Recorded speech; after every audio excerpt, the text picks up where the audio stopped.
राष्ट्रपतिज्यू समक्ष प्रधानमन्त्री पद तथा गोपनीयताको शपथ लिन नवनियुक्त सम्माननीय प्रधानमन्त्री श्री बालेन्द्र शाहज्यूलाई सादर अनुरोध गर्दछु।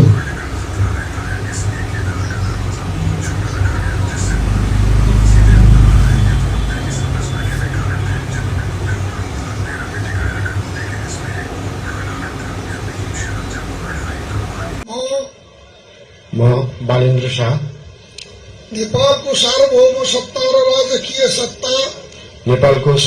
सत्ता र राजकीय सत्ता नेपाली जनतामा निहित रहेको नेपालको संविधान प्रति पूर्ण वफादार रही सत्यनिष्ठापूर्वक प्रतिज्ञा गर्दै ईश्वर देश र जनताको नाममा शपथ लिन्छु कि प्रधानमन्त्री पदको जिम्मेवारी प्रचलित कानूनको पालना गरी मुलुक र जनताको भलो चिताई कसैको डर नमानी पक्षपात नगरी पूर्वाग्रह वा खराब भावना नलिई ईमानदारीका साथ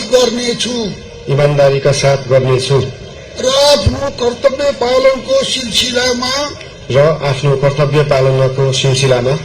आफूलाई जानकारीमा आएको कुरा म पदमा बहाल रहँदा वा नरहँदा जुनसुकै अवस्थामा पनि प्रचलित कानूनको पालना गर्दा बाहेक अरू अवस्थामा कुनै किसिमबाट पनि प्रकट वा संकेत गर्ने छैन। धन्यवाद। यसपछि नवनियुक्त सम्माननीय प्रधानमन्त्रीज्यूलाई आफ्नो आसनमा रही शपथ पत्रमा हस्ताक्षर गरिदिनु हुन अनुरोध गर्दछु।